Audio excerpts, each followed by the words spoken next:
स्वागत है खूनीलाल रात में। यहाँ हर हफ्ते मिलती है एक नई डरावनी कहानी। पर सावधान रहो, क्योंकि ये कहानियाँ नींद नहीं सिर्फ खौफ देती हैं। आज मैं आपको सुनाने वाला हूँ 3 डरावनी दास्तानें जिन्होंने हमेशा के लिए इनकी जिंदगी बदल दी।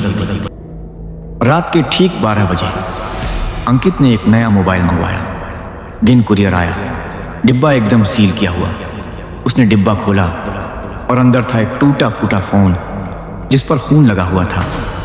रात होते ही उस फोन से अपने आप कॉल आने लगे। कॉल उठाते ही वहीं उसकी खुद की आवाज़ बोली, तुम्हारी डिलीवरी अधूरी है, अब अगली बारी तुम्हारी है। अचानक दरवाजे पर घंटी बजी। बाहर वही डिलीवरी वाला खड़ा था, चेहरे पर डरावनी मुस्कान। उसने अंकित को एक और डिब्बा दिया। अंकित ने कांपते हाथों से डिब्बा खोला।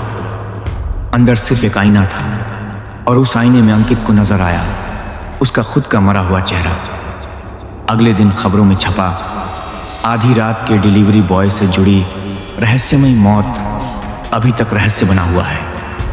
रिया ने सेल से एक स्मार्ट घड़ी मंगाई। पहली ही रात घड़ी ने अजीब हरकत शुरू कर दी। हर बार समय रुक जाता किसी अजीब पल पर। धीरे धीरे उसे पता चला कि ये वही पल थे जब उसके घर के लोग मरने वाले थे।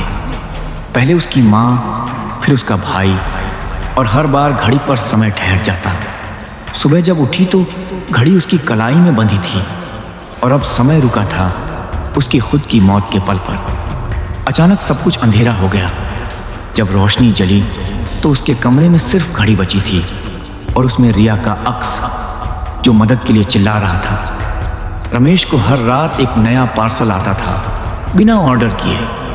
पहले दिन अंदर एक इंसानी हाथ, अगले दिन एक आंख, फिर कान, फिर जीभ। धीरे धीरे उसने देखा कि वो सारे अंग उसी के थे, जैसे उसकी नकली देह को काटा जा रहा हो। हर पार्सल खुलने के बाद उसे अपने शरीर में कमजोरी महसूस होती थी। आखिर की रात जब उसने आईने में देखा तो उसे अपनी पूरी देह गायब लगी। पार्सल में उसकी पूरी नकली देह थी और असली रमेश बस खड़ा देख रहा था बिना अस्तित्व के। स्वागत है दोबारा खूनीलाल रात में।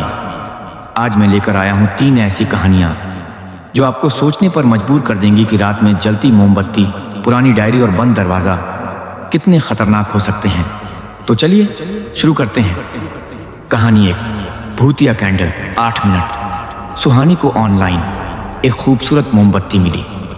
डिब्बे पर लिखा था, एक बार जलाई तो आत्मा बुला लो। सुहानी ने मजाक समझकर मोमबत्ती जला दी। कुछ देर बाद कमरे की खिड़कियां अपने आप बंद हो गईं। हवा भारी होने लगी और मोमबत्ती की लौ में एक चेहरा नजर आने लगा। वो चेहरा हंसते हंसते बोला, तुमने मुझे बुलाया है, अब मैं यहीं रहूंगा। उस रात से हर बार मोमबत्ती जलाते ही वह आत्मा कमरे में आ जाती।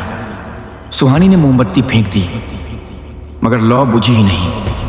आखिरी बार जब उसने आईने में देखा, मोमबत्ती की लौ उसकी आंखों में जल रही थी। कहानी 2, खून से लिखी डायरी। 8 मिनट। अजय को कॉलेज की लाइब्रेरी से एक पुरानी डायरी मिली। उसके पन्ने खाली थे, पर रात को उसमें खून से लिखे अक्षर उभरने लगते। पहली रात लिखा था, कल तुम्हारे कमरे की खिड़की खुली छोड़ना। अजय ने नहीं माना। सुबह उसकी रूममेट की लाश मिली। दूसरी रात लिखा था, आज दरवाज़ा खोलना। अजय ने डरते डरते दरवाज़ा खोला। बाहर कोई नहीं था, लेकिन जब लौटा तो डायरी में उसका ही नाम लिखा था, अजय, अब तेरा नंबर है। सुबह तक वो गायब हो गया। सिर्फ डायरी बची थी और उसमें लिखा था, एक और आत्मा कैद कर ली गई। कहानी अधूरी आत्मा का दरवाज़ा। 8 मिनट। रीना अपने नए घर में शिफ्ट हुई। घर अच्छा था, लेकिन एक कमरा हमेशा बंद रहता। मालिक ने कहा, वो दरवाज़ा मत खोलना। रीना ने एक रात जिज्ञासा में दरवाज़ा खोला। अंदर बस अंधेरा था और दीवार पर खून से लिखा था, अधूरी आत्मा यहाँ रहती है। धीरे धीरे उसने घर में आवाज़ें सुननी शुरू कर दी, कभी रोने की, कभी चीख की।